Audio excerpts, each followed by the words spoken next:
ہم استغفار کیسے شروع کریں؟ استغفار کرنے سے ہماری زندگی میں کیا کیا بدلاؤ آتے ہیں؟ قرآن پاک میں جگہ جگہ پر استغفار کرنے کا حکم کیوں آیا ہے؟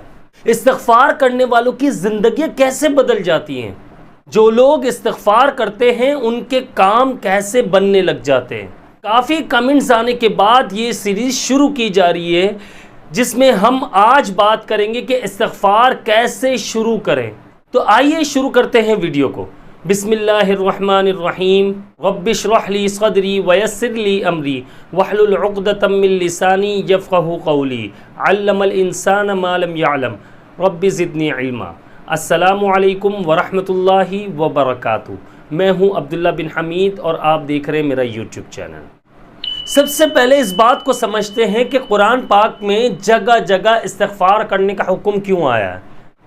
آپ یہ دیکھ لیجئے کہ حضرت نوح علیہ السلام نے اپنی قوم کو کئی سو سالوں تک استغفار کرنے کے لیے کہا، لیکن وہ لوگ نہ مانے اور یہاں تک کہ انہوں نے اپنی تبلیغ جاری رکھی، لوگوں کو سمجھایا کہ ایک خدا کی عبادت کرو، اللہ تعالیٰ سے معافی مانگو، جو حقیقی رب ہے اسے مان لو، صرف ایک اللہ ہے جو وحدہ لا شریک ہے اور وہ ہمیشہ سے ہے اور ہمیشہ رہے گا۔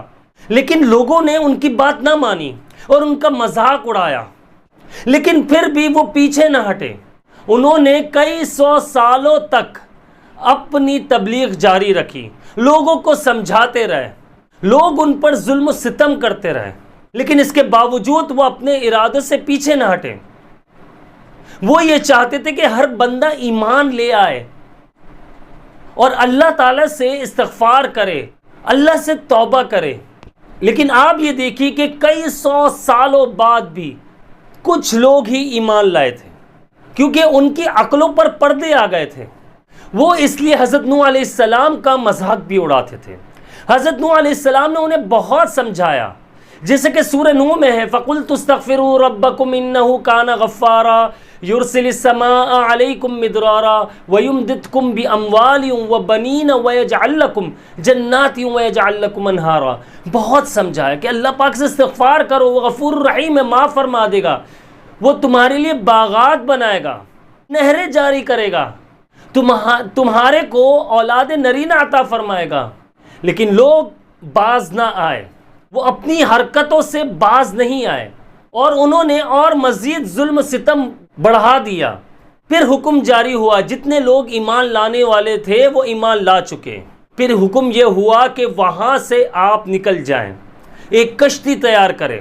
میرا مقصد حضرت نوح علیہ السلام کی ہسٹری بیان کرنا نہیں ہے، میں آپ لوگوں کو سمجھانا چاہ رہا ہوں کہ استغفار کرنے سے کتنے فائدے ہوتے ہیں۔ دیکھیں، جو لوگ اللہ رب العزت کو مانتے ہیں لیکن پھر بھی توبہ نہیں کرتے، کیونکہ وہ اللہ کو تو مانتے ہیں لیکن دل میں اللہ کی محبت نہیں ہے، کیونکہ اگر اللہ کی محبت ہوتی تو وہ اللہ سے توبہ کرتے، استغفار کرتے، اللہ تعالیٰ سے دعا مانگتے، نماز پڑھتے، قرآن پاک پڑھتے، لیکن ایسا نہیں ہے۔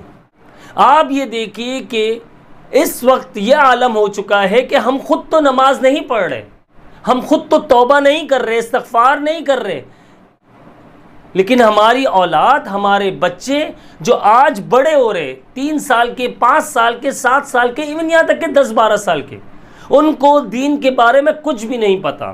انہیں یہ نہیں پتا کہ گناہ کیا ہے، ثواب کیا ہے، غلط کام کون سا ہے، اچھا کام کون سا ہے، کون سے برے کاموں سے ہمیں بچنا چاہیے۔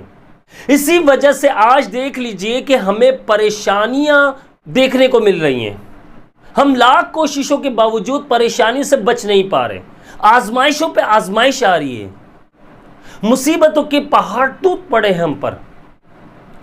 وجہ کیا ہے؟ ہماری غلطی، ہم اللہ تعالیٰ سے استغفار نہیں کر رہے، ہم اللہ تعالیٰ سے توبہ نہیں کر رہے۔ اگر ہم آج اس بات کو بخوبی سمجھ لیں کہ استغفار کتنا ضروری ہے ہماری زندگی میں، تو یقین مانیے اس کے بڑے فوائد آنے والے دنوں میں آپ کو دیکھنے کو مل جائیں گے اور بڑی مشکلات سے، مصیبتوں سے آپ باہر آ جائیں گے۔ ہمیں سب سے پہلے کوشش کرنی ہے کہ ہمیں اپنے بچوں کو بھی استغفار کے بارے میں بتانا ہے ان کی بیس مضبوط کرنی ہے، ان کو سمجھانا ہے کہ یار استغفار کیوں کرتے ہیں. استغفار اللہ تعالیٰ کو راضی کرنے کے لیے کرتے ہیں. اللہ تعالیٰ سے معافی مانگتے ہیں ہم اپنے گناہوں کی تاکہ وہ راضی ہو جائے اور وہ ہمارے گناہ معاف فرما دے. اب سوال یہ آتا ہے کہ استغفار کس طرح کیا جائے اور کیسے اسٹارٹ کریں.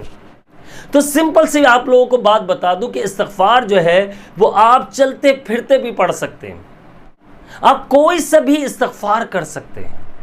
استغفر اللہ ربی من کل ذنب واتوب الیہ، استغفر اللہ الذی لا الہ الا هو الحی القیوم واتوب الیہ، استغفر اللہ العظیم. ایسے بہت سارے استغفار ہیں جو ہم کر سکتے ہیں. مقصد یہ ہونا چاہیے کہ اللہ تعالیٰ کو راضی کرنا ہے، اللہ تعالیٰ سے اپنے گناہوں کی معافی مانگنی ہے، اور جو ہم نے گناہ کیے ہیں ان پر شرمندہ ہونا ہے. بھائی دل پر اگر کالک آ جائے، سیاہ ہو جائے دل، تو اچھے برے کی تمیز نہیں ہوتی، حلال حرام کی تمیز نہیں ہوتی، نہ بڑوں چھوٹوں کا ادب ہوتا ہے اور نہ ہی دعائیں قبول ہوتی ہے. اب وجہ یہ کہ دعا کیوں قبول نہیں ہوگی؟ وجہ یہ ہے کہ جب اللہ رب العزت ناراض ہوگا تو آپ یہ بتائیے دعا کیسے قبول ہوگی؟ جب ہم استغفار کریں گے، اللہ تعالیٰ سے معافی مانگیں گے تو اللہ تعالیٰ راضی ہوگا.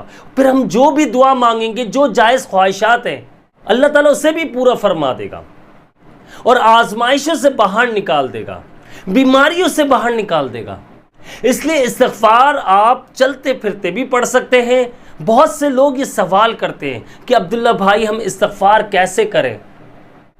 بھائی استغفار آپ چلتے پھرتے کریں، بیٹھ کر کریں. آپ ہر نماز کے بعد 1 تسبیح 2 تسبیح بھی پڑھ لیا کریں.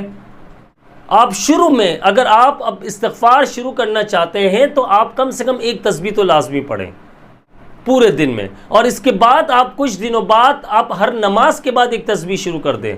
پھر اس کے بعد ہر نماز کے بعد آپ 2 تسبیح کر لیں، پھر 3 تسبیح، یعنی کہ 1200 مرتبہ آپ ایسے پڑھیں کہ آپ 1200 مرتبہ استغفار کرنے لگ جائیں. اور پھر کچھ دنوں بعد، کچھ ٹائم بعد آپ یہ دیکھیں گے کہ آپ کی زندگی میں جیسے بہاریں لوٹ آئی ہیں، سارے مشکلات دور ہونا شروع ہو جائیں گی، سارے غم پریشانیاں بیماریاں دور ہونا شروع ہو جائیں گی.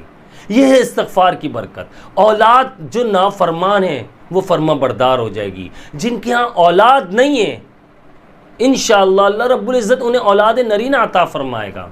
یہ میں نہیں کہہ رہا، یہ سورہ نوح میں بھی ہے کہ اللہ پاک اولاد نرینہ عطا فرمائے گا. رزق کی تنگی ہے، رزق بے تحاشا ملے گا، برسے گا. اس لیے استغفار کی کوشش کیجیے، استغفار زیادہ سے زیادہ کیجیے. ملتے ہیں اگلی ویڈیو میں انشاءاللہ، اسی ٹاپک پر بات کریں گے استغفار کے بارے میں. مجھے اپنی خاص دعاؤں میں یاد رکھیے گا. جنہوں نے اب تک ہمارے چینل کو سبسکرائب نہیں کیا، لازمی سبسکرائب کر لیجئے، بیل آئیکن کو پریس کر لیجئے گا. میں ہوں آپ سب کا بھائی عبداللہ بن حمید. السلام علیکم ورحمۃ اللہ وبرکاتہ.